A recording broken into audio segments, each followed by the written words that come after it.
स्वराज मराठीमध्ये आपलं स्वागत आहे। सर्वसामान्यांचा आवाज, निर्भीड, बेधडक, स्वराज मराठी। कोपरगाव तालुक्यातील पोहेगाव इथं पल्सर गाडीवर आलेल्या चोरट्याने संध्याकाळी 5 वाजता माळवे सराफ या दुकानावर दरोडा टाकत सराफ व्यावसायिकास जखमी केला, तर शेजारील वेदांत फुटवेअर व बाबा कलेक्शन या दुकानावरही दहशत केली। या चोरट्यांकडे तलवारी व गावठी कट्टा असल्याचं ग्रामस्थांनी सांगितलंय। या घटनेत माळवे सराफचे मालक ज्ञानेश्वर माळवे व त्यांचा मुलगा जखमी झालेत।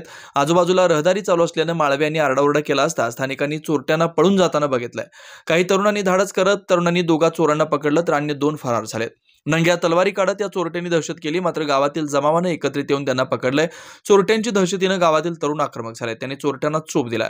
नंग्या तलवारी दाखवून धाक जमवू पाहणाऱ्या चोरट्यांना नंगे करून बेदम चोप दिला। शिर्डी पोलीस स्टेशनला याबाबत माहिती मिळाल्यावर शिर्डीचे डीवायएसपी शिरीष वनमे, पोलीस निरीक्षक कुंभार गणेश घुले यांच्यासह पोलीस घटनास्थळी दाखल झाले। जखमी अवस्थेतील चोरट्यांना त्यांनी अँब्युलन्समध्ये घालून पुढील उपचारासाठी नेले। चोरट्यांचे मोबाईल व गुन्ह्यात वापरलेली मोटरसायकल ही ग्रामस्थांनी पकडून पोलिसांच्या स्वाधीन केली, तर जखमी सराफ व्यावसायिक ज्ञानदेव माळवे यांच्यावर खासगी रुग्णालयात उपचार सुरू आहेत। पुढील तपास शिर्डी पोलीस स्टेशनच्या वतीने करण्यात येतोय।